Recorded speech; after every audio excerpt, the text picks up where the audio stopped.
My fault, y'all. I want to welcome everybody to the 2-4 podcast. And I'm your host, Christian. I got my broski with me, but we're having technical difficulties on his end. So I want you guys to please forgive us. But broski, go ahead, say what's up to the folks. What's up, y'all? I'm here. You got me on audio. I just can't be on video today. I didn't get my beauty sleep. I'm looking kind of foul today. I don't want to put that on all y'all. Yeah, so he did us a favor, man. That's right. God was looking out for us, man. Yeah, God did. God did, but the Raiders did not so much. Man, today was heartbreaking. Oh, thank you, Kenny, for being here. I don't know if you're in the air or not, but I had a chat with him, and he was telling me he was on his way home, man. So I hope you have safe flights, dog. Yeah, safe flights, brother. I miss you, man.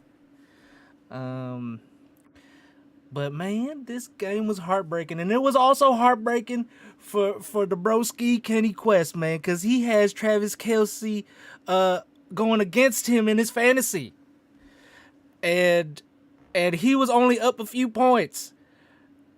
And well, if you watch the game, which I'm sure you guys have, man, he just murdered us, man. I mean, he didn't give a lot of yards. No, he didn't get the yards, dog. But that's not what matters, dog. I would have been okay if he had like a not just a career thing, but a historical thing, but zero touchdowns. You know what I'm saying? Like this dude was responsible for these points. Ah, it was heartbreaking, dog. A lot of things about this game, bro. There's a lot to break down and discuss, man. That's Uh, the thing about this game, bro. Is like it was kind of it was a lot like the other Raider losses, man. Like it was barely a loss. We were in it at the end. And it's just we just got to learn how to win these freaking games, man. yeah, man. I gotta say that that this is the pretty much the same thing as the other losses. It's really a tale of one halves. I mean, Um, the second half it was. I mean, it wasn't it, as drastic as those first couple of no, losses. no, it wasn't. But the thing is, another thing that has been a common occurrence with this team is like abandoning the run. There was moments where they decided to be pass happy. When the run, like this should have been another just. I mean, it was still a monster game by Josh Jacobs, but with the way he was running the thing, I think he should have carried it like 30 plus times. You feel me? We were annihilating them in that first half, and that was largely due to you know uh, just how we was just imposing our will. Bro, if and I understand why you don't, because you've got Devontae Adams, you've got Hunter Renfro, you got weapons. But if the Raiders ever do a full game where they just straight commit to the run, that I mean, Josh Jacobs could go off like we way more like if they ever, especially like if they ever do like a season, if the rest of this season they just fully commit to we are a run first team, period. Kind of like how the Titans do with Derrick Henry. Like, bro, Josh Jacobs could have like career like way like career numbers. Like he could be way up there. Yeah. Um, there's no doubt that like you and I both have agreed that this O line is a much better run blocking O line than they are pass blocking.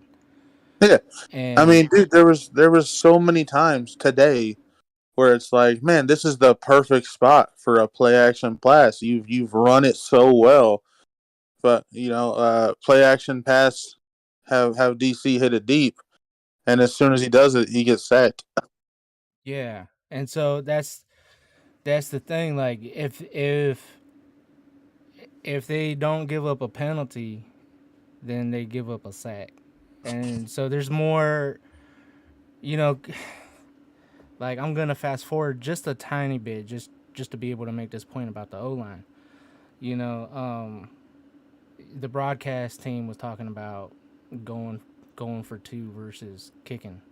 They said the stats will say it's on your side or whatever, right?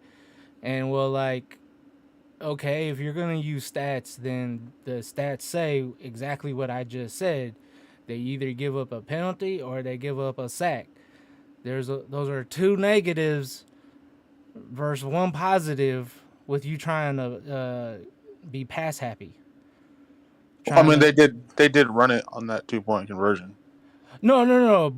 I get it, but my point was you can't have it both ways where you're going based off of statistics, right? To justify what you're doing, but then not use the statistics uh to throw it away and it not be the justification for you to do the positive thing. You feel me? Yeah. Like you should have ran more often than passing the ball because this has been a very hard year for Carr to throw. Bro, that two And point conversion though, that makes me so mad, bro. I Like know, I know, it comes you, back you to kick bite you in the ass, bro. you kick the field goal, you tie it up. I mean, the only reason you go for 2 points there is if you have absolutely zero confidence in your defense. Yeah, but it doesn't make no sense And either way. Trust me, it don't yeah, make no, no no, sense. it doesn't make I any don't, sense. I And don't, and, and I don't want to fast forward too much because like I know like that's the we could talk all day about just that one single play. Cause oh man, dude, you have no idea how livid I was, bro. Like I mean, you probably do. I mean, the few times that I get livid off of something, you've seen it, and this was one of those times. But let's get back to the first half because we do have to break down the positives because we hopefully can somehow get through Josh McDaniels' head about like what good football looks like and should continue to look like and like quit overthinking things and quit trying to I don't know recreate something that cannot be created yet because you don't have an O line. Like I believe you can win with Derek Carr. I mean, the positives is the same positives that have been there during every loss, which is we're barely losing. Like we're Yes. right there. Mm-hmm. Like we are quite literally one play away every single game from being undefeated right now. Yep. That's a huge positive. That is a huge positive. Because what that tells me is that he just needs to make minor adjustments to how he calls games and how he coaches. It's not that he's a bad coach. Yeah. Because bad coaches, I mean, they usually like look at the Broncos. Perfect example. Nathaniel Hackett. I would consider him a pretty bad coach so far in his head coaching career because that whole team just looks like a mess. Even if they do win, it's like, man, that was a mess. Yeah. Versus like the Raiders, they don't look like a mess. They look like a pretty competent team who just hasn't quite figured out the last little piece yet. Mm-hmm. Yeah. Um like I just don't get why it's such an obvious thing though to like keep leaning on the things that have been your bread and butter, you know? Um because like dude, we had such a great game with Jacobs and it got thrown away. It's yet another great performance by him, you feel We me? had a great game with Devontae. A great game with Devontae. We had a great game with Max Crosby. I mean, he had like 2 or 3 sacks. Yes, dude. I was about to, bring up how great Max played. And you know what? I felt Chandler Jones's presence way more this game than I have in the first 4 games, I agree, and 100%. I think Like that was positive. Chandler, I mean, he didn't get the sacks, but it's He almost had one. He eh, almost, he almost had one, and he was still out there making plays. Like yeah. it was the first game that Chandler Jones has been in a Raider uniform where I felt like that's Chandler Jones, not Cleveland Farrell in a 55 jersey. Yeah, I would have to agree with that, bro. It like he was, dude. He was like so close to getting his first sack of the season, and he just was. If he didn't lose his balance, he would have had it. But that first half was spectacular on both ends of the ball. I think. I mean, if you were to like just look at it by halves, what was it? I'm trying to think of what was the score at half. Was it 17-3? I think it was 2010. 2010? We Oh yeah, scored. yeah, yeah. I know we scored. I know we didn't score any points in the third quarter. Yeah, yeah, and but I mean, it was a great showing. Yeah, I'm looking at the score right now. Yeah, it was they scored 10 in the second. Because remember that Yeah, they did They- like the for two. for yeah for a good stretch, they were held to 3, and then they got on a little bit. That's the thing that's so scary No, about the no, Chiefs, bro. no. They had 7 first. Remember, because they got the field goal at the end of the half. Oh, was that what it was? Oh man, Yeah, dude, I don't know. Right now it's such a blur, but I do know that like there was a moment in the game where I even looked at our homeboy Can, okay, and I said the thing I hate about this team is when they get momentum. When they get momentum, it's like an avalanche hits you, bro. Because like, yeah, you might be up by quite a bit, but if you if you don't stop the momentum, these guys start to like come back and all that because they feel that they have a nuclear weapon in Patrick Mahomes, which you know he's proven he's a stud, man. yeah. And even though that their offense looks very different from what they had with Tyreek, it's still dynamic, explosive, and they start just hitting you with combos. You know, like I felt like their running backs are very complementary to one another.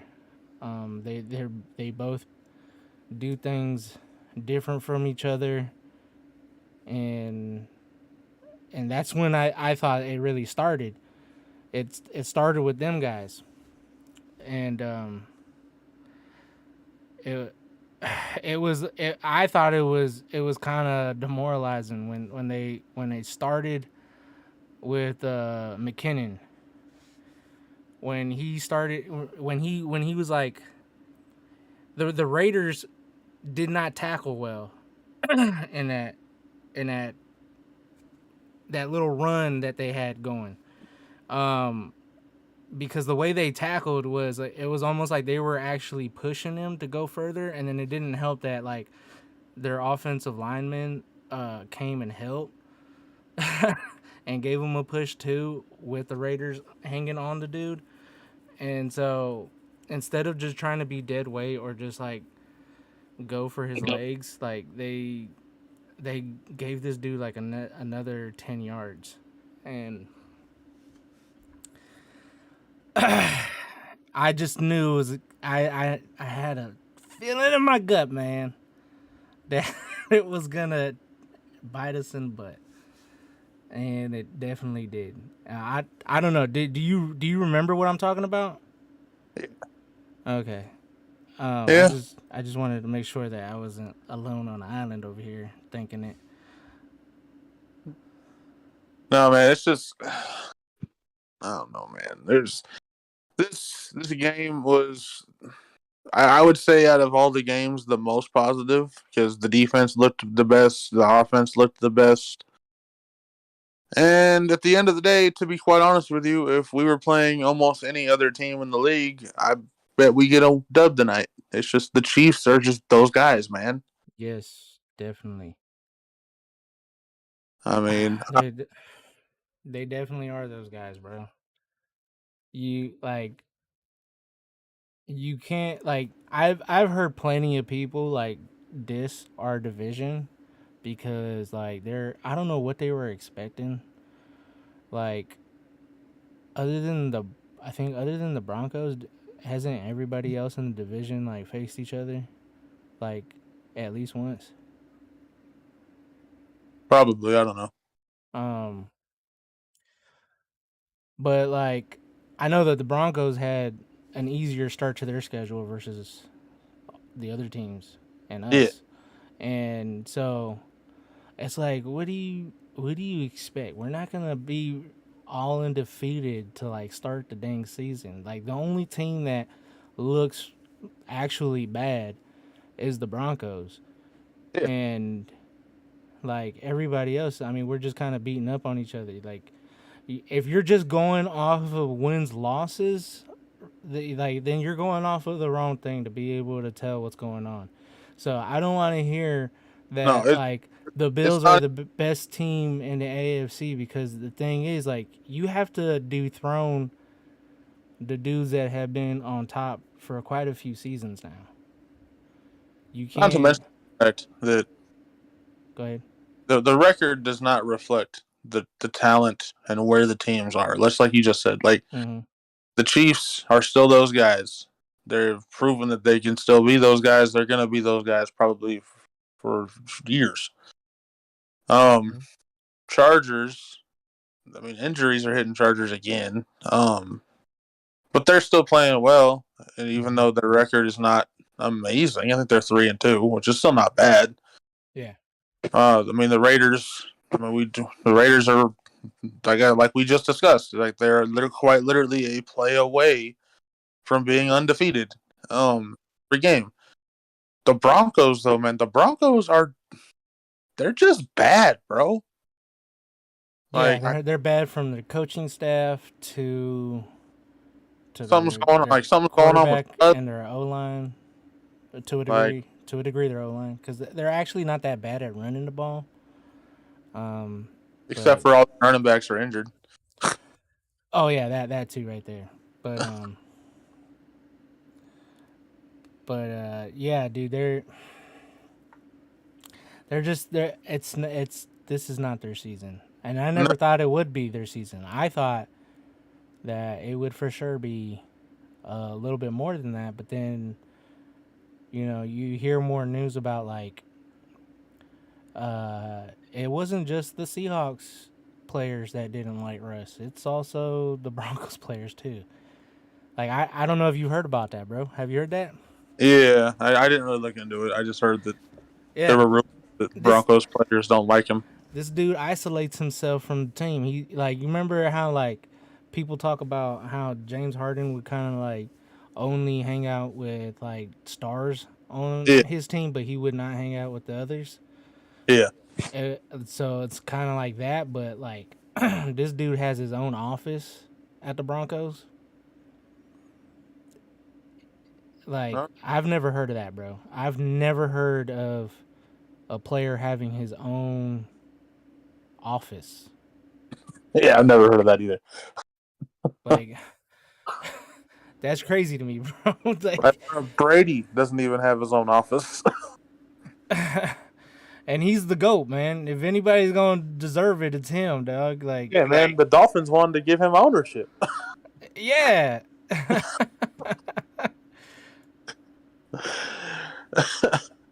But man, it's I don't know. Like I feel like we're right there. We could. I feel like 1-4 is too much of a hole to climb out of. Even if we do turn the season around, we're not gonna like make the playoffs. Mm-hmm. But I feel like we could turn it around to a degree of being super ready for next season, like with this system and with the players, and like I feel like this season is kind of like working out the kinks for next season to like take the league by storm.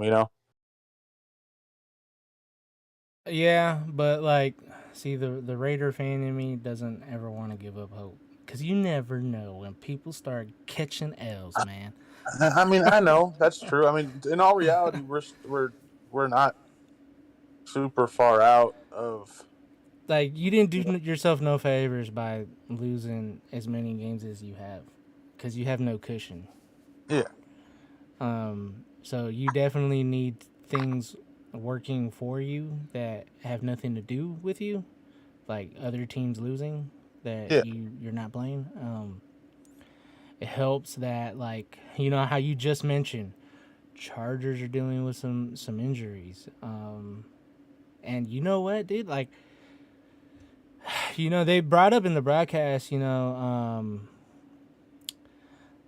the reason why that one sack that Chris Jones had on Derek did not count as a sack, and it was because of what happened with Tua. Yeah. And and I happened to look around for tweets because I was kind of curious what some of the journalists out there had to say, and many of them that could just be totally objective and just look at it for what it is. They're like, look, bro, as it's stated right now, with the emphasis that has been put on there because of Tua, that is a roughing the passer. We might not like it, but you can't be upset over what happened to Tua, but then like when you see something like that, then be outraged. Like you want your own quarterback protected, but BS if it's someone else's quarterback. You know what I'm Yeah. saying? You can't do that. You can't be a hypocrite. So if you want these players to be taken care of a little bit better, then you're gonna have to understand that that for right now, with the way the state of the league is right now, they're probably gonna overdo it like the way they did it today. But like that's probably gonna be a thing for like a short while until maybe the playoffs. Um and so that might work in your favor with like teams getting away with a play, and that was like the thing that helped win them a game. Yeah. I mean, the nice thing, what I'm hoping happens, because the Raiders go into their bye week now. I'm hoping that this feeling of this loss specifically, because this loss was, man, this one hurt more than the other ones. Yeah. I'm hoping that they kind of take that, especially since we kind of have an early bye of like, all right, we're hitting the reset button. Yeah, our record doesn't go away, but who cares? Don't think about it. We're we're gonna hit the ground running because we come out of the bye and we've got a stretch of some games, bro, where we could start winning some. Yeah, our season's gonna start getting a little easier. Which would have been nice if if we were able to get at least two dubs. Cuz then that means that you survived like a tough stretch of games. And I if I'm not mistaken, everybody really thought that we wouldn't even have a win before the season started. I remember as the season was getting closer, I was hearing a lot of people saying the Raiders could easily be 0-5. Yeah, You know, so just getting one should impress people too, and then it should also impress them if they look beyond just the win loss column and actually pay attention to like how the game went to see that the Raiders we're always a play away from winning a game, and like today's no different. Um, we had Kansas City on the ropes, and we kind of beat ourselves. Yeah, I mean, even even the very last bit, even after going through that 2 point conversion and not getting it, our defense still put us in a position to win. They got the stop. We got the ball back. If that last play, not the last play, but the second to last play, if Devontae had gotten 2 feet in, we would have been in field goal range. Probably tried to go for a little more yards, and Daniel Carlson probably would have kicked us a win. So I wanna talk about those last couple plays since we're getting there. Um, to to me, this is where I hate replay when evaluating how much control a player has over a ball, because when you slow down a replay, the amount that you slow it down to, then it looks so much worse than it did in real time. Because in real time, it didn't look like the ball jostled that much. Yeah, And I bet if you only slowed it down, like 10 less frames, maybe you could throw in 20 less frames. It still would have looked good enough for it to be considered um, that he had control of the ball. But when you slow it down to where it's almost frame by frame, well, then obviously you're going to see all the imperfections yeah. of that ball being in his hands. I mean, that's the case with every play. I mean, dude, literally, there's been so many times where, whether it be Raiders or other teams, because both of us we watch like a ton of football, Mm-hmm. not just our team. Mm-hmm. But there's been so many times where you're like, you'll see something and you'll be like, oh, that didn't look that bad, and then they show the replay and you're like, oh, that's pretty bad. Or opposite, where you'll see something and be like, oh, damn, and then they show the replay and you're like, it's actually not that bad. Yeah. Um, but like for me, I like to have more of an emphasis on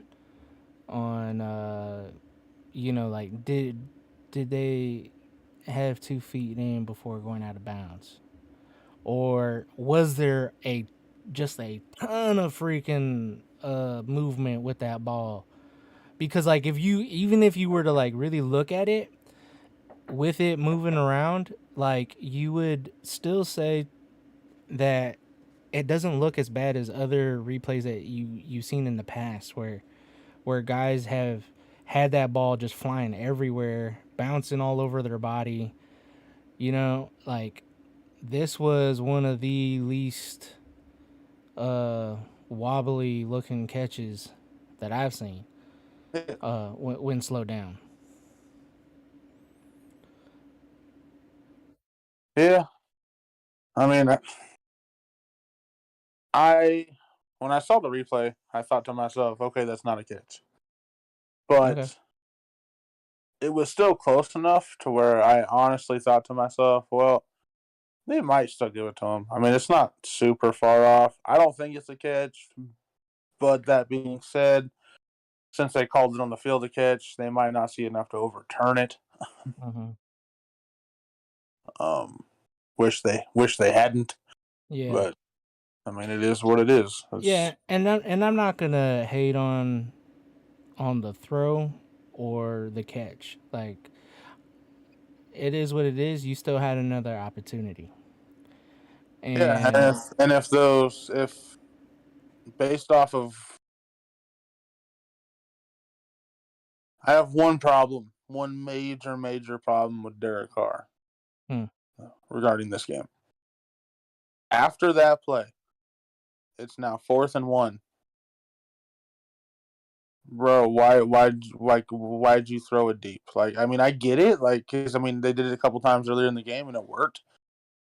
But bro, it's yeah, one. Just call a play to get your first down and then keep it moving. yeah.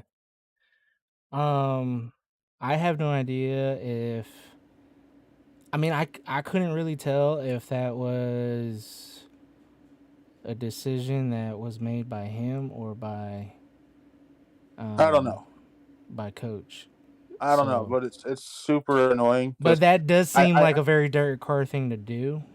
like I understand it when it's the first, second, third, even fourth quarter, as long as it's not the end of the fourth quarter. But you are literally in a position to where you get a first down.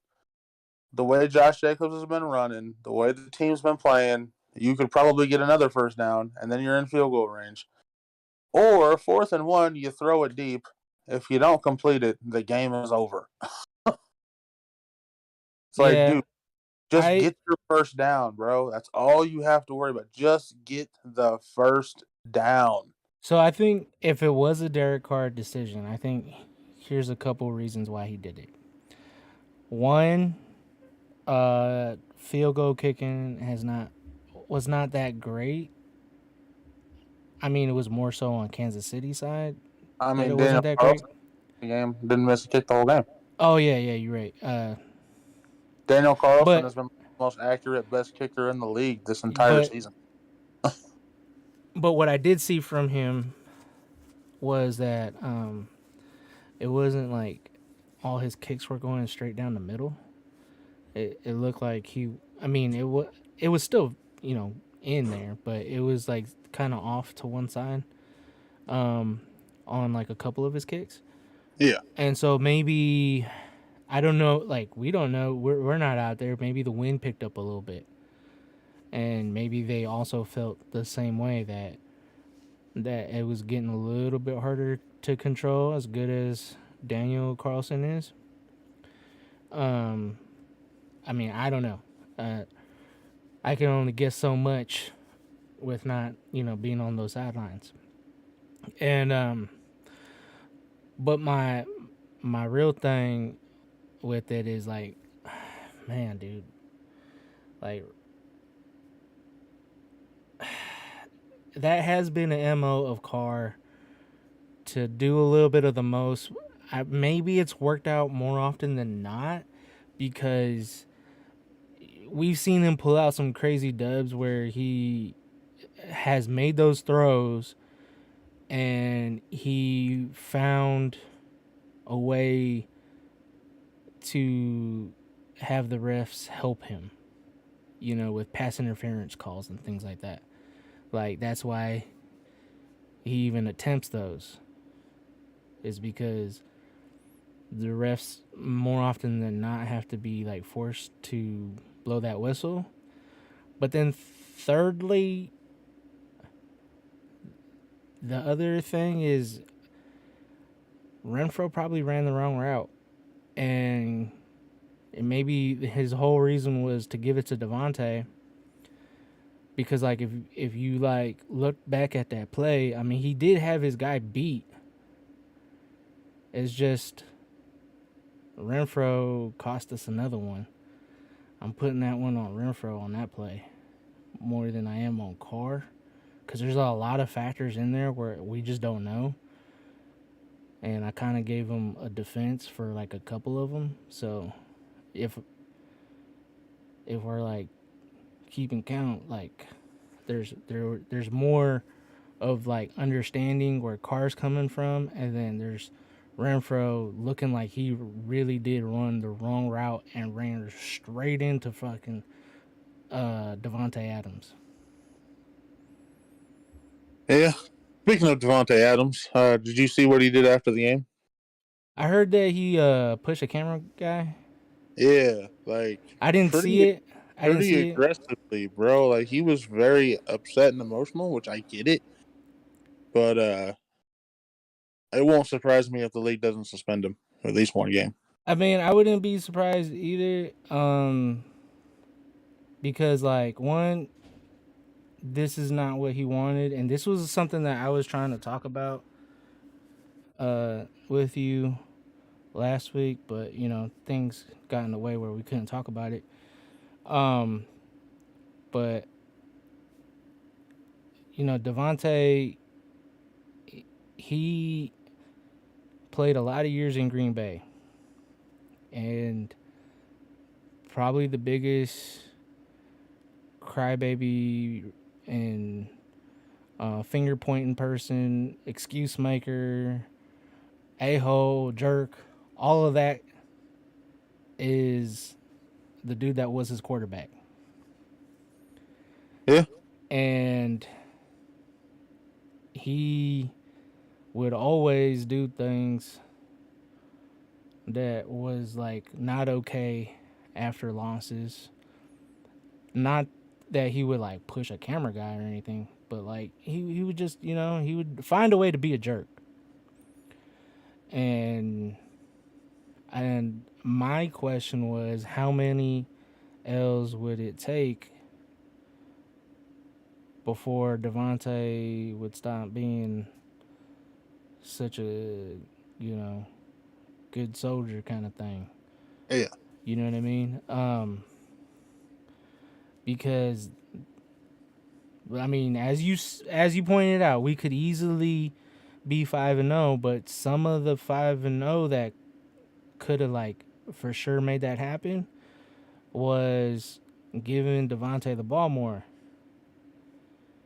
You don't bring a guy of that caliber and pay him that much money, and also the amount that you gave up in draft capital to just have a dude, just sitting there. Yeah. And it really felt like it really felt more like, because I don't think it's on Carr his reason for not giving him the ball. I actually think it's a more conscious thing coming from McDaniels, because the reason why, because I even remember you bringing it up about, Patriots would always have a rough month or so of the regular season, and the reason why is because they treated the NFL regular season as their preseason. Yeah. So they weren't tripping on catching 1 or 2 L's, but the problem is that we caught 4 L's,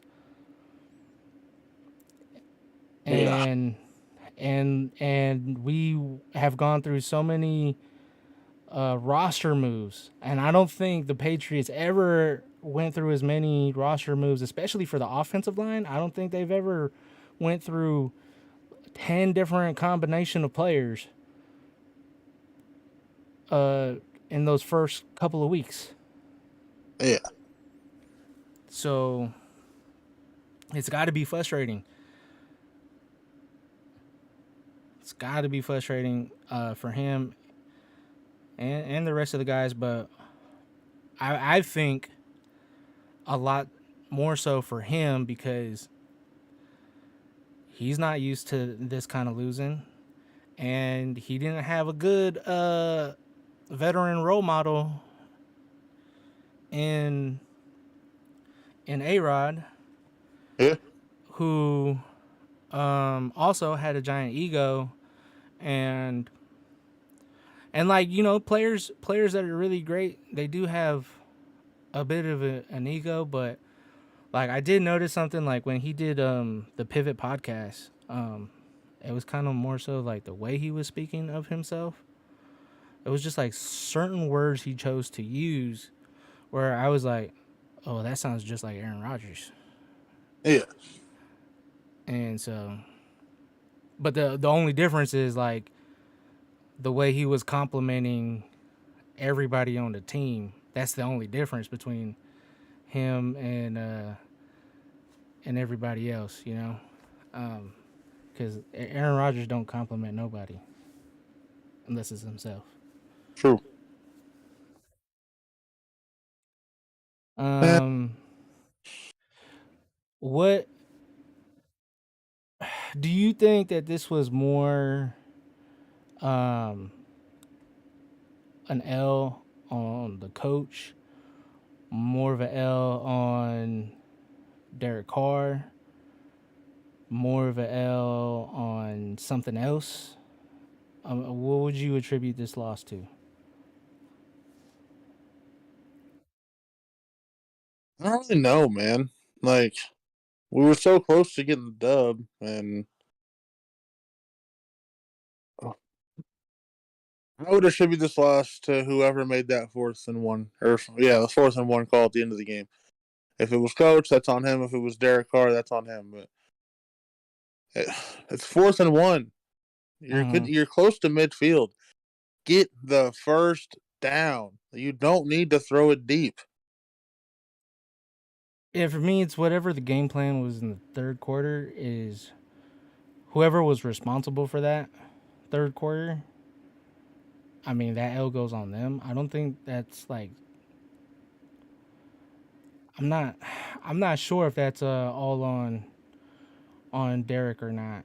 Uh, but we should have ran the ball some more. Uh, because in that third quarter we didn't score at all, and Chiefs scored 14, and they did exactly what they were supposed to, um, which is try to score every quarter. The only quarter that they didn't score was the first quarter. But Yeah. they weren't down by much, going into that second half. So they did exactly what they were supposed to. They had a game plan. We got to score. We can't go scoreless in any of these quarters. Yeah, but that's I don't know, man. That's who I blame this loss on. That 4th and 1 to me that comes down to why we lost this game. Like there's probably a million. I mean, obviously that's an exaggeration, but I would say 99% of your offensive playbook is designed to get 1 yard. You come up with some play that will get you 1 freaking yard. Yeah. So time of possession wasn't that bad. It was almost even between both teams. But like I said, third quarter, um, we came up with nothing, and had we ran the ball, then we would have won the time of possession by a lot more, giving the Chiefs less chance to score. You know, think about it. So in the third quarter, they scored 14. Had you only limited them to just 7, and let's say they still only scored, 6 in the fourth, they're losing to us. Yeah, We run the ball, just, and we have somebody who said run the ball and we win. Exactly. We shouldn't be getting away from the run. 21 carries by Josh Jacobs is not enough, especially when he's balling out. He's proven every game. I don't know how many games he needs in order to get that through the coaches' heads.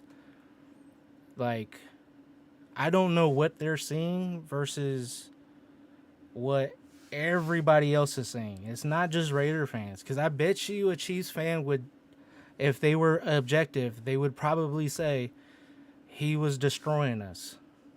yeah, I'm sure if you talk to other fans from the other guys that were on our schedule, they would say this dude was destroying us. I don't know how many times I gotta say it every week. This is a better run blocking team than they are a pass blocking team. This O line is not as they just don't have that talent, or maybe it just needs to be developed. But either way, it's not there to allow for this to be a more of a passing team just yet. yeah. I mean, I couldn't say it better myself, bro. Like literally you run the ball, you win the game. I mean, and not only do you run the ball, you win the game, but they weren't stopping the run. I mean, Josh Jacobs had 153 yards. Yeah. You, you run it 5 to 10 more times, and he's probably got over 200, and we got a dub. Yeah, bro.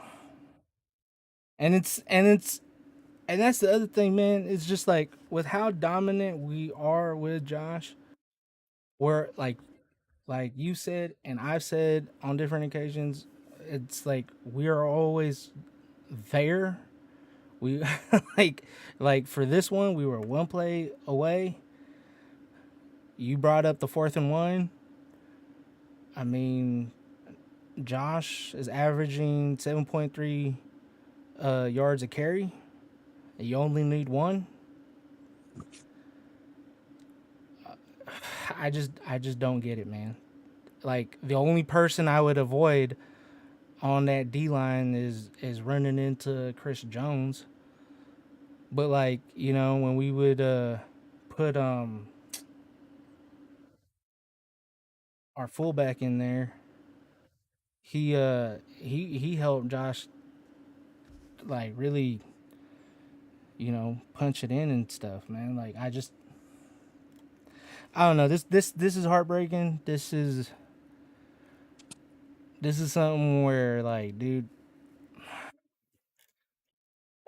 like somebody needs to get their butts handed to them.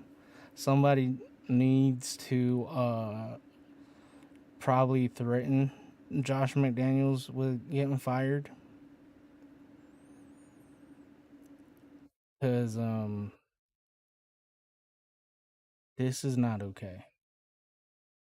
It's not okay, and I think that the only hope, and it's very possible, but the only hope he has to save his job is the fact. Well, two things actually. One, um, you take the bye week, you kind of take a reset, come out and win some games. That's the best way to save your job. But the other way to save your job is the fact that Mark Davis is a dumbass, and I could easily see him just making up an excuse for him, just like he did for Gruden all them years. I mean, if Gruden hadn't had uh, a situation that was not coaching related, he'd still be the coach for the team because, like, I mean, he could have probably gone 2-10, and Mark would have been like, "But I love him." Yeah, for reals, bro. Like, probably right now, what's like saving his behind is that he also wears a visor, and Mark, he like, you and Mark, remind me of my boo. exactly, bro. Because like there Come here, have come sit next to me so I can stroke your visor. I love you. You remind me so much of my boo, Mr. Gru. this dude. Oh my gosh, bro. Um,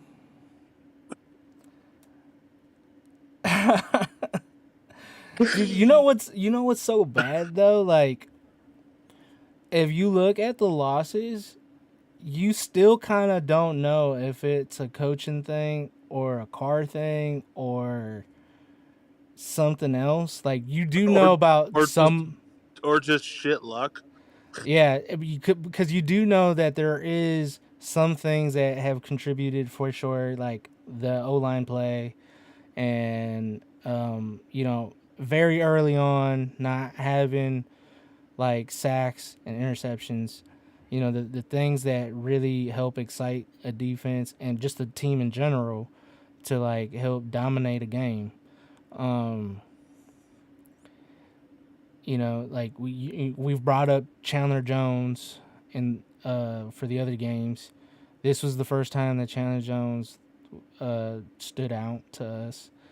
But at the end of the day, there was like certain plays that kind of you really don't know if that was a coach decision or a quarterback decision. And you're stuck with this question mark, and that's probably the thing that has been like if it was some other owner, they'd probably have a hard time figuring out on what to do as well because like they could be fed anything, you Yeah, I know. mean, that's the thing. Is this team? This team is not bad. It's just you just haven't got the wins. I mean, normally you can point to something and say that's the problem. But to be honest, if you and I were the owners of this team, and you and I were to sit down in a room and say, "How do we fix this?" I would honestly look at you and go, "I don't know, man." Oh man, Like if you and I were the owners, first off, Josh McDaniels would have not been the coach. Well, no, but I'm just saying, like, if we took over today Yeah. and we were like, how do we fix this? Like, I don't know, man. Like I can't point to any one thing and be like, that's our problem, other than O line talent. But even that's not really the cause of this issue. Like, I don't know. Like, I don't know how Yeah. to fix this. I can't pinpoint, which really sounds so weird because we've always been able to pinpoint why we're losing. But in Yeah. this one, it's like I don't know. Like, we just we just we just got to get the dub, bro. Like, Listen, I don't know what to tell you. listen, man. If you and I were the owners of this team, if let's say you and me were the new Jerry and Stephen Jones, okay? Uh, if I had no choice but to hire McDaniel's, it would be the one that's currently coaching in Miami. Well, Okay, that's McDaniel, not McDaniel's. I don't Different. give I don't give a damn. They're damn near the same. One has I an don't S, give the a other one Daniel. don't. I don't give a Daniel. Yeah. um, but like we would have hired either Brian Flores or Eric Bieniemy. Like those are our guys, Yeah, and I guarantee you that both of them would have had an emphasis on the things that not just you and I, but all of Raider Nation would have been begging for: more commitment to the run and more commitment to your two top weapons and Devontae and Darren. well, You, I said another thing. well, I mean, it didn't help that Darren went down this game, Yeah, but but I'll tell you one other thing, hmm. man. If we had taken over before this offseason, and we would have hired one of those guys. Also, I I wouldn't have given Chandler Jones a 3-year contract worth $50 million. Dude, but even if you did make that move, like first off, you never know when Father Time starts to hit guys, okay? But we also would not want, like if we had to fix that, you and I have already said that we wouldn't be keeping him strictly to one side. We would be moving him around Yeah, to see if that is more helpful because he has the harder assignment going against a left tackle. yeah, And so, me, if I had to keep a dude on one side, if I know I got an older guy like Chandler Jones, and I don't know what's in the tank until I see him go against another guy for a game that matters, like I'm gonna probably start him off going against the right tackle. And then if I see that he's too damn dominant, I start moving him a little bit more to the left yeah, until I'm like, okay, this dude can actually still go up against left tackles. Not start out at the left tackle and then just be like, oh, I don't know. I think he has it, and we're 5 games in, we're 1-4. And like they still leaving him out there, bro. Like, come on, dude. And we had enough cap to get like other dudes on the defensive side to help with the pass rush. bro, we still do. Like, I I mean, still don't. we still do. We should have Indomitian Soup right now. I don't understand why we haven't called him. And there was other guys available that we could have gotten, like some bigger names too. Yeah, man, like Theo Moore. You remember that dude? Mm-hmm. I mean, at one point, I mean, JPP was still available. Yeah, yeah, yeah. He was. I I don't know, man. It's just all I know is I just hope this bye week is good for us, bro. Like, I really do, because Would it I feel like surprise you? Would it surprise you if you heard that that coach was fired?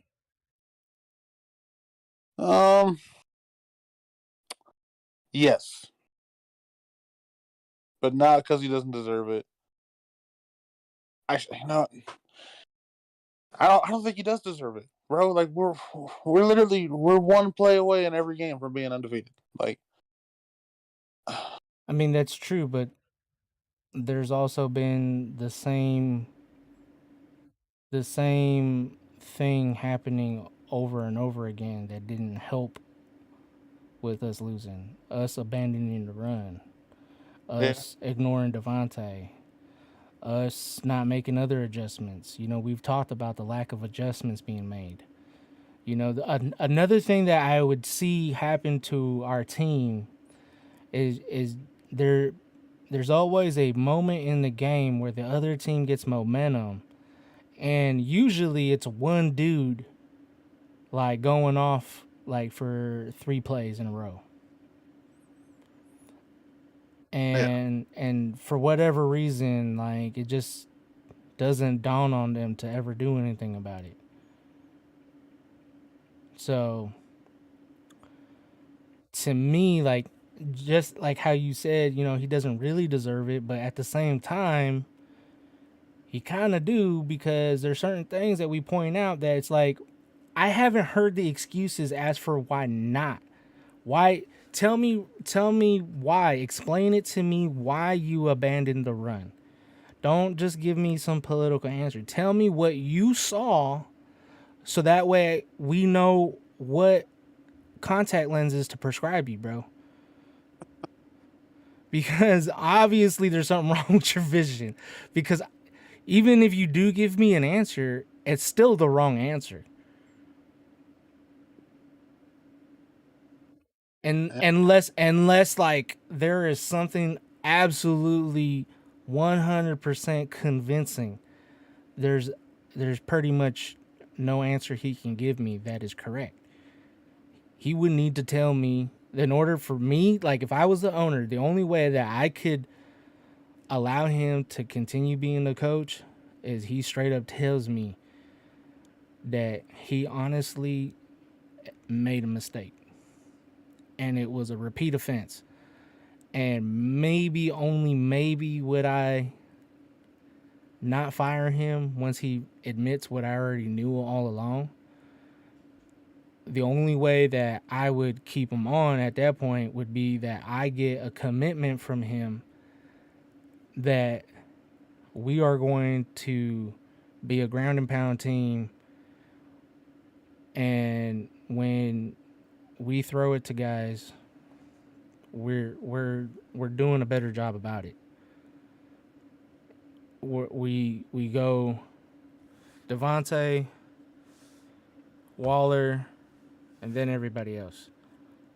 Yeah. Nobody jumps the line, not unless they're like crazy wide open. Yeah. I mean, it is. I I'd be surprised if he gets fired. I don't know. I just would. I don't think it's gonna happen. But we got the bye week. Hopefully they're gonna they get some extra time to prepare. They're gonna rest, really reflect on the first 5 games of this year, and then hopefully we'll come out and dominate the Texans, bro, because we got the talent. I mean, there's that the game against the Texans is a game that I could see us Bro, truly dominating. bro. So, you know, the Browns don't have their quarterback. Yeah. How is it that they have a much better record than us? Um, They're second in their division. I know the answer to it. But that I'm just they're saying. a ground and pound team with a two-headed monster backfield of Chubb and Hunt. And not every team has that type of 1-2 punch, but like they know that they do have some good receivers on their team, but they know that they don't have a reliable quarterback. Yeah. I think we do have uh an above average quarterback, but the problem is we have a below average line. Yeah. So therefore, it's very unreliable. But where they're kind of above average, it has been, you know, helping the run game. So, I again, there's no answer that coach could give me where he would be right,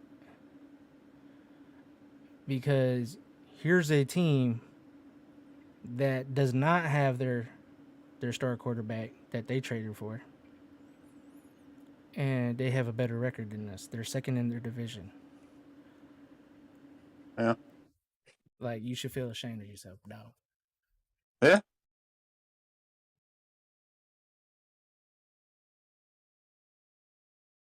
I am curious to how. Do you think anybody talks to Devontae? Oh, he already issued an apology. He did. Okay. Yeah. Okay.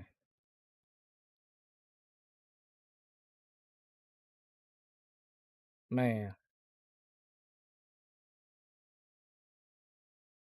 did you happen to see it, No, I or read. you just read it? Yeah. Okay. Man,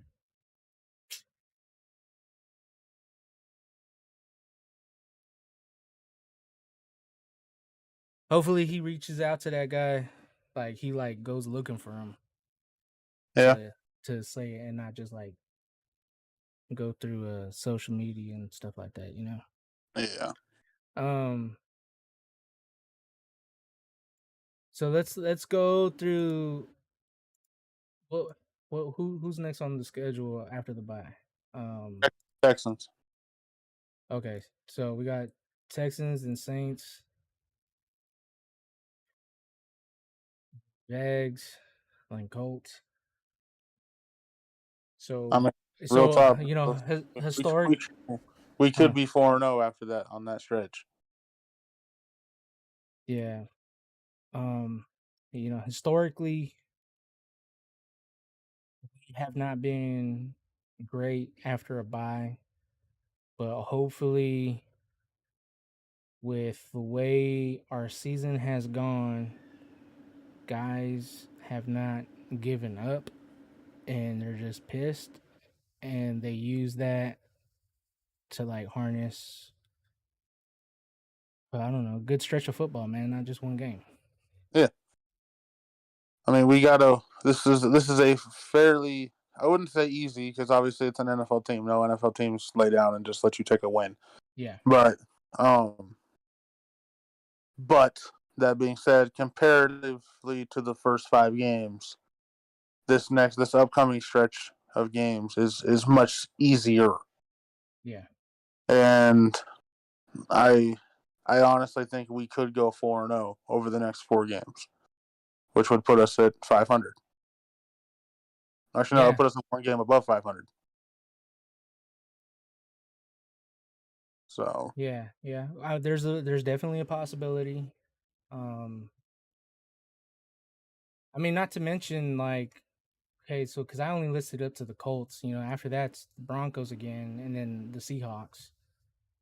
And yeah, then, I mean, if who the knows? Broncos don't figure it out, we could get that dub, and the Seahawks. I mean, Who, we could. That's a very winnable game, also.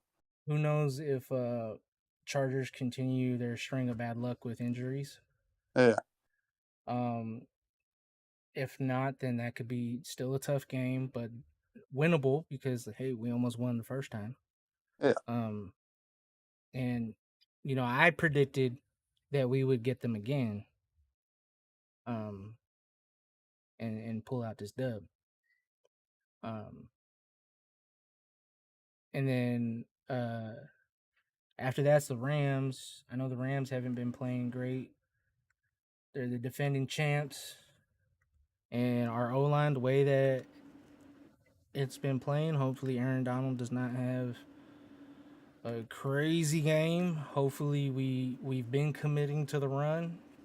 But then after that, you get the Patriots. So then you have one that's a little bit more winnable. And then you go against the Steelers. That one's a little bit more winnable. A great coaching staff, but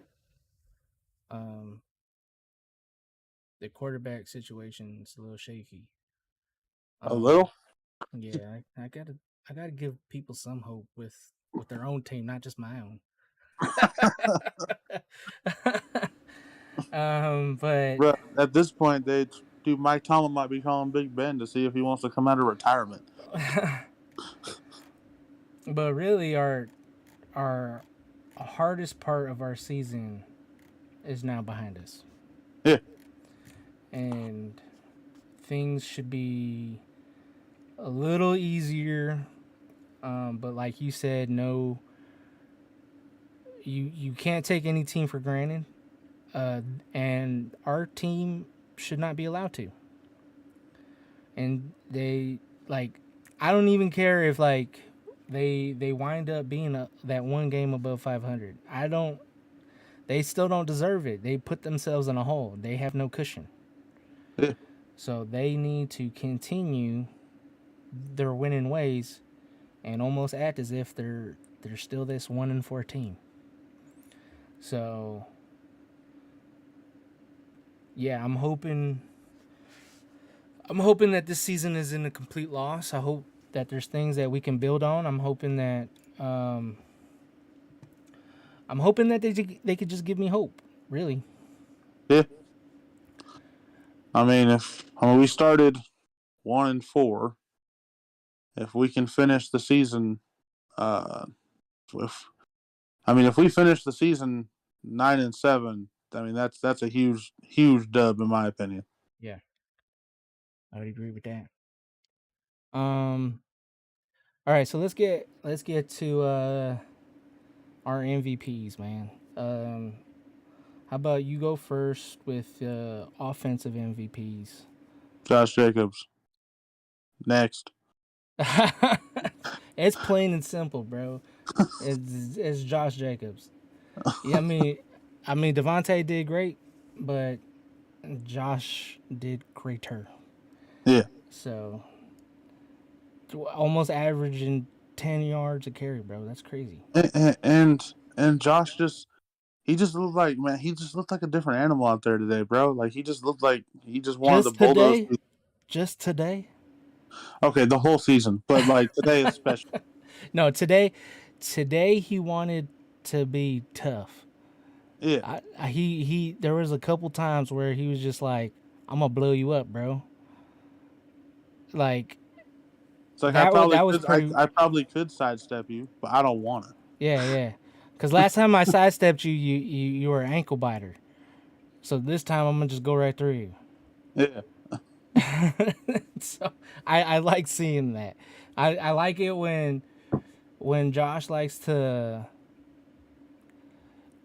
prove people wrong with certain things. So like sometimes people question if he's that kind of dude who could do stuff like that, and so then that's when you see him stiff arm dudes. That's when you see him truck dudes.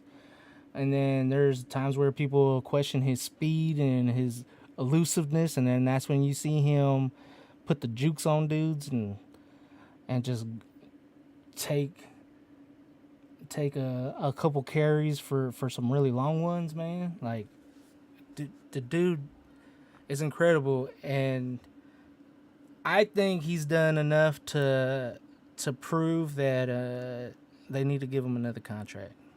I agree. I Uh, mean, I I don't want to see him leave. yeah, me neither, man. So Um, so I'll do defensive MVP. Um,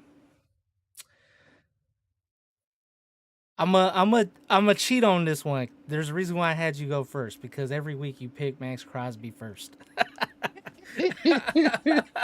So hopefully I can force you to pick someone else. So I'm gonna pick Max Crosby.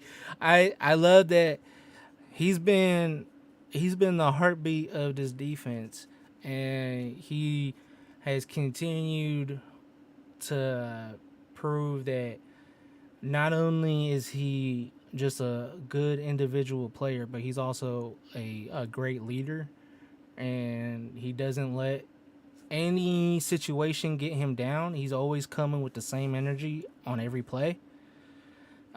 So like even when the team starts to blow a lead, he's like he doesn't get down on himself. When we're down and we need to catch up, he doesn't he doesn't let that kind of pressure, bring him down. He rises above all that pressure. So he's my defensive MVP. Who's yours? Um, hmm.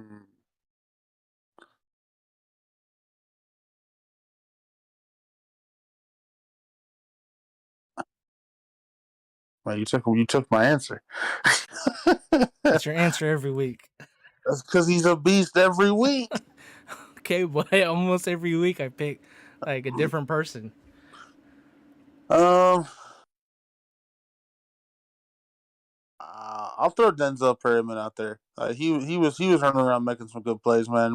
He's really shown that he can read an offense super well. He's really shown that he's got the athleticism to beat halfbacks to the edge. Um, and the reason it's not just the athleticism; it's also the fact that he's smart enough to see how the play's developing and start heading for that bounce for that sideline, like at the exact same time the running back is.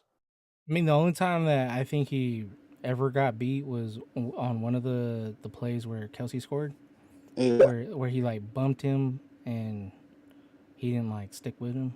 Um, but I definitely agree with you, bro, because like it does a world of difference having him out there instead of somebody else playing his position. yeah, I definitely seen a difference. I mean, I'm sure you got to see what the broadcast team, their prediction of Kansas City winning. They all had Kansas City winning by a ton, except for like one person. But I mean, that one person still had Kansas City winning, but only winning by like 9. Whereas everybody else was like, oh, damn near 20. yeah. Um, like that might be that might be right if we didn't have uh, Max and Denzel out there. So Yeah. unfortunate for them, we did have them out there, and it wasn't the score that they predicted. But guys that you want to step up on offense, who you calling out? I'm gonna call out Mark Davis's barber because I find it offensive. No, I don't know. Um, It's every year, I bro. right. I don't know. I'm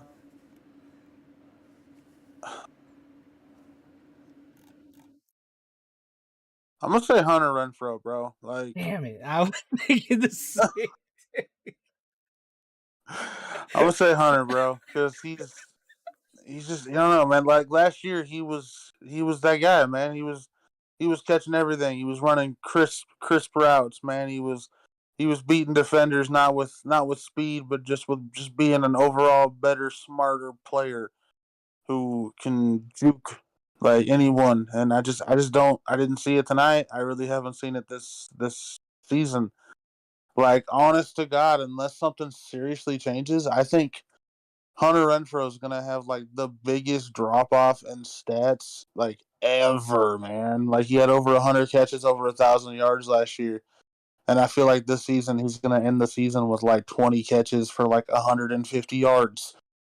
Yeah, dude. I have to totally concur with everything you said, bro. Like he is not himself. I get like you and I both predicted that like something's got to give with having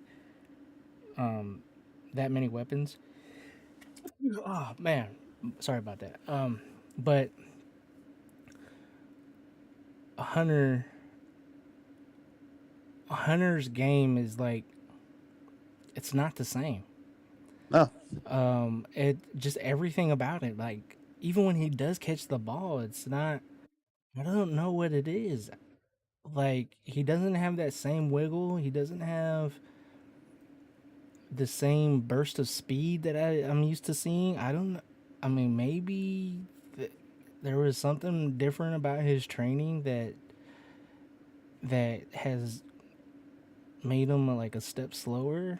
I'm not sure what it is. But I agree with you. But if I had to do a call out different from you, then I'm gonna say this is gonna be crazy, bro. First time I've ever called him out for something negative because every week I've been saying his name, but only positively. Mac Hollins Yeah. came up with a donut, Not only and came with the donut, but he got called for offensive PI on a pretty important play. yep, So you did nothing productive, and you actually hurt the team. like normally this dude is jumping off my screen and the offensive game, blocking, special teams. This dude is doing everything, but it's a fat donut everywhere you look. Like I think he needs to get his hair braided again, bro, Yeah. because this is the second game in a row where he's kind of well. Okay, so last game he came up small, but he was still there. You still noticed him. But this game, he did absolutely nothing. So the only difference that I see is his hair. And in sports, we're superstitious, bro. If it ain't broke, don't fix it. Yeah. You know, like if the Raiders were playing like the most amazing football, and I had not seen any of it, I'm not turning on the TV because of fear that if I start watching, they start losing. Bro, we are the most superstitious football fans. Like, bro, I remember discussing games with you where like we used to remember back in the day we used to literally watch every single game together when we lived close by. Yeah, I And like remember. I remember they had like an amazing dub, and the thing that was different was the fact that we got tacos, and yeah, so so then we had to get tacos every single every week. until that that streak broke, and it didn't break for a while. Yeah, it was kind of like I remember looking at you like, man, I'm so sick and tired of eating Yeah. tacos, and it's like it's for the team, bro. We had to get everything the same, exactly the same. We couldn't miss one thing, dude. Like Bro, we wore the same clothes, same everything, bro. had to sit in the same seat, and like Same everything. seat. Yep. And I remember we there was a moment where I remember where we had to figure out that the one thing we had off was that we sat on different seats. Yeah, Remember, like you were on I don't know if it was like the left or whatever, and I was on the right, and we had a swap. yeah, That was I the remember only thing, and then they started winning again. that. so, so okay, those are the offensive call outs. Defensive call outs. Hey,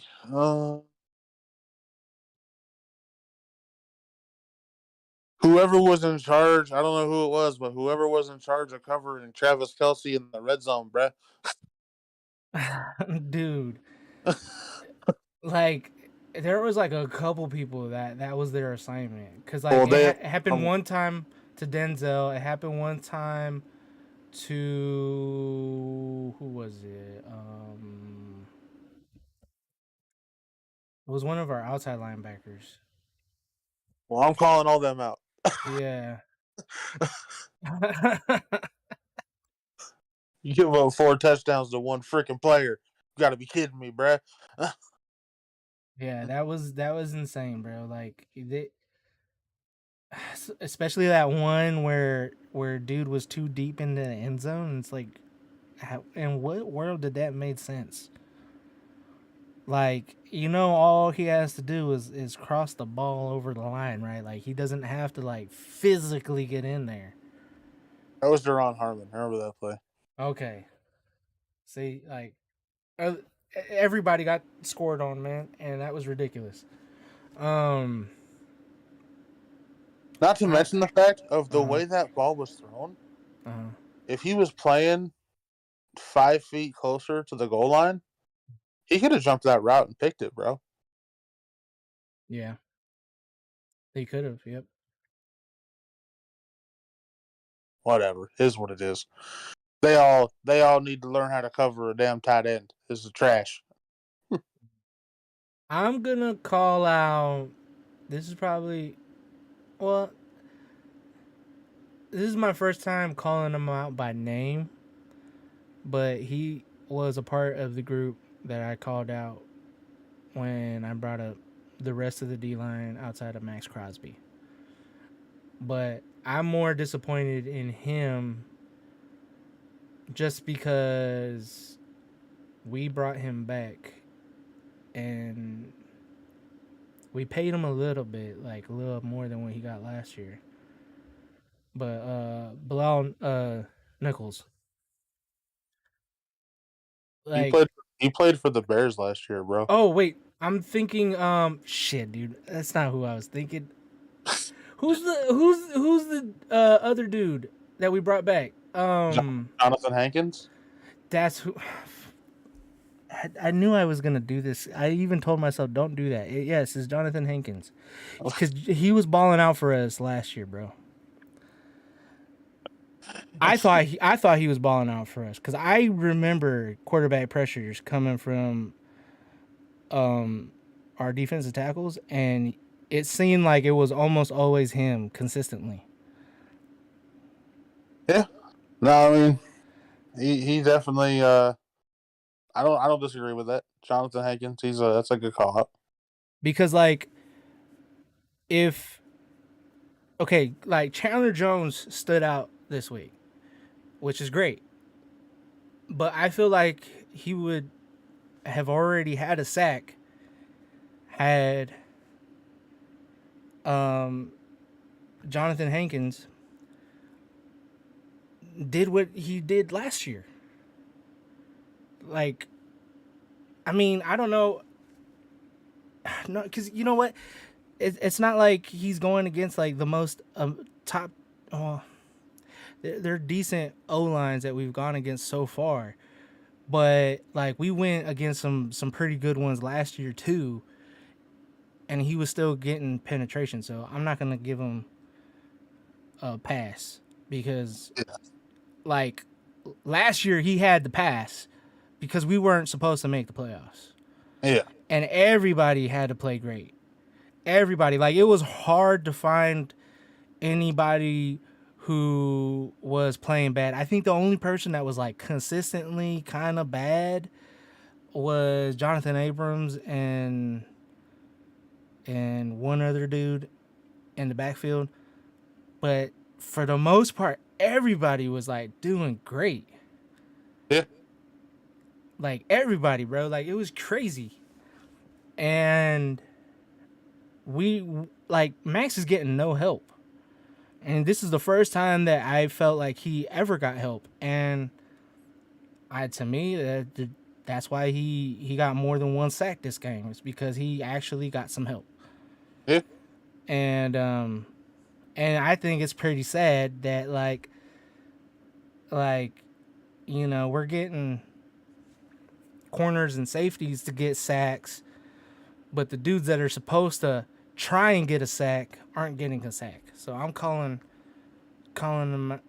him out. And you know what? Just for the hell of it, I'm putting Nichols out there too, because both of them are putting bad taste in my mouth yet again. So they need to get their act together, bro. Our defensive tackles, the entire defensive tackle group. Yeah. Did you already put one out there? Yeah. Okay, dude, I'm so out of it right now. I said. I didn't I have. said whoever was covering Kelsey. Oh yeah, you didn't say a specific person though. That's But because but you know what? multiple That people. was too many touchdowns. Yeah, I get. Yeah, I agree with you, bro. I agree with you. That's too many for one dude. Yeah. This dude was eating for days. Like 4 touchdowns in one game, dog. That's that's crazy. That's one Yeah. guy. Yeah. One guy. How many yards did he run for? Like 3? Uh, Who? I mean, not run for, but catch for. Talk about touchdowns? I'm talking about Kelsey, but how many Yeah. yards he got? I said because I was exaggerating with how many yards he got. I said he got 3 yards for 4 touchdowns. But no, it's still barely any. It's 25 yards. Yeah. Well, 4 tutties, bro. See, I would have rather it be like how Valdez Scantling had. He had 90 yards and 0 touchdowns. Like I said, man, I would have been okay with him having a 400-yard game and 0 TDs. Yeah. I would have been okay with that. But all his points was the reason why we lost. That's the real reason. You ain't lying. All right, so we made our predictions. We've gave out our cheers and jeers. Um, Really no prediction for next week. It's the there's bye no. week. Do you predict that they uh get to rest or practice more? Practice, bro. I think they have to. I don't think they're allowed to have it off. No, you don't get an off week when you're 1-4. Maybe if he was 4-1, Yeah, if you're 4-1, you for sure get a break. You not one one and and four. you 1-4, bruh. You better get your ass to work. And you better not complain about practice. You're not AI, okay? You're not allowed to complain about practice, bro. You're 1-4. AI took a team to the finals on his own and won one game on his own. None of y'all could have pulled off what he did. Okay, he did that against the Lakers in the finals. Stepped over Tyronn Lue. You didn't step over nobody. He stepped over the Broncos. Who? Come on, man. Who hasn't stepped over them? The Niners. Oh yeah. Okay. You're right. You're right. Um. Okay, if coach has his job, what's coach saying in the locker room? Like for reals, not what he says to the media. What he says. You know what I'm saying? Um, he's probably saying that, hey, we're real close, man. Just believe in the process. Like, we're going to get there. He's been saying that all season. I'm tired of hearing that. This is what they get for celebrating that one win like it's a playoff win, bro. Golly. Man, if I was him, I'd be throwing all kinds of trading day lines, bro. I'd tell them that I'd lock them out. I lock them up in the Pelican Bay shoe program. If I was him, I'd be I'd be telling all my players, if we get one more L, I'm taking y'all's cheeks. He, he needs to like remember what it was like being in the locker room with Bill Belichick after losing 2 in a row. Okay, cause bruh, you lost 4 in a row Well, no, they didn't. or 3 in a row. They lost 3 in a row. They started Yeah, 0 three 2. in a row. My bad. My bad. I meant to say 3. Um, you lost 3 in a row, and very rarely, when the Patriots were at the top of their powers, very rarely did they have back-to-back losses. Yeah.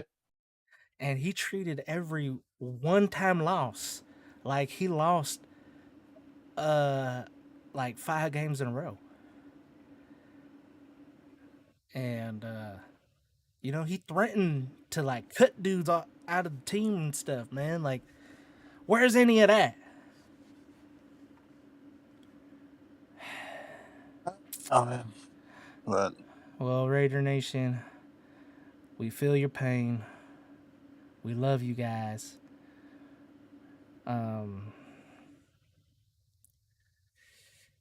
Even though that this L sucks, guys, please do me a solid. I keep forgetting to do this in the beginning of every dang episode. I'll never get my act together because these Raiders don't get their act together, man. I feel just as emotional as that ref who talked after that penalty when we punted. He was really emotional. I feel just as emotional. So my emotions get the best of me, and I forget to tell you guys to like, subscribe, comment. I appreciate everybody who's watched. But if you don't want to subscribe, at least like the video, at least comment. It helps with the algorithm. If you know people who would love to talk about Raiders and vent and cry together and we can all be emotional together, then send them our way, man. Please. Please. so sad, man. Man, I don't want to catch any more L's. And I've not only caught L's being a Raider fan, but I've caught L's with this remembering to tell you guys to like and subscribe. Maybe you guys need to keep reminding me. By commenting. Yes, You need to remember.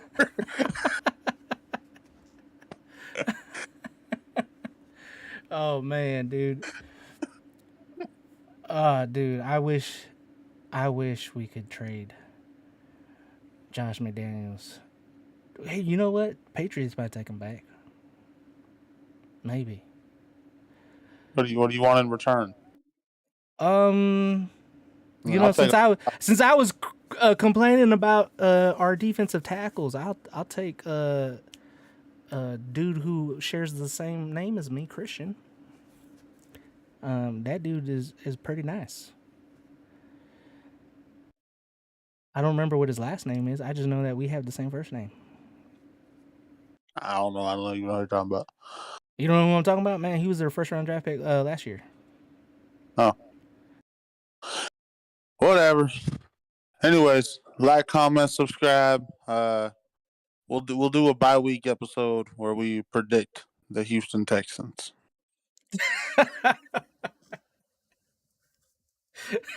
You want us to watch them and see what we got coming to us? Yeah, that's what we'll do. We'll watch the Texans game. Then we'll do next week's episode where we predict Yep. whether we're gonna whoop their ass or they're gonna whoop our ass. But I'm What? Okay. If I'm doing that, if I'm putting myself through that, then let's put something on the line, man. Let's put some skin in the game. oh Okay. my god. What? Okay, who they playing, man? I was just about to say I don't even know who the hell they're playing next week. Knowing my luck, it's their bye week too.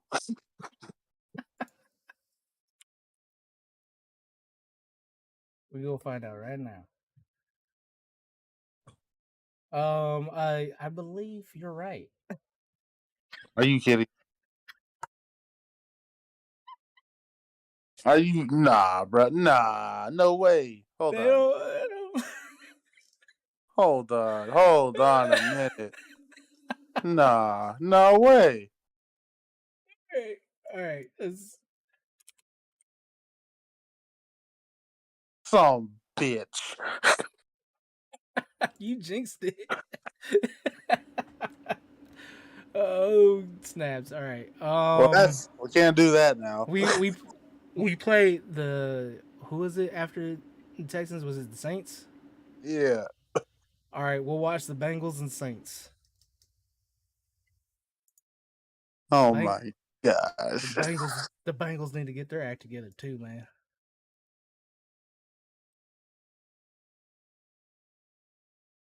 Anyway, we'll do another episode Maybe we'll do a. Man, we'll do a state of the league, bro. But I mean, we could always watch that Bengals Saints game. Or we could just watch Red Zone and then talk about all the games next week. Oh yeah, that too. That too. We'll probably just do that, bro. You got Red Well, Zone? I mean, I got my ways. I could send you my NFL Sunday ticket login info because Oh, okay, yeah. All right, yeah. all right. That works. Don't be telling nobody though. We Oh don't do. no, I'll live stream it. Don't worry.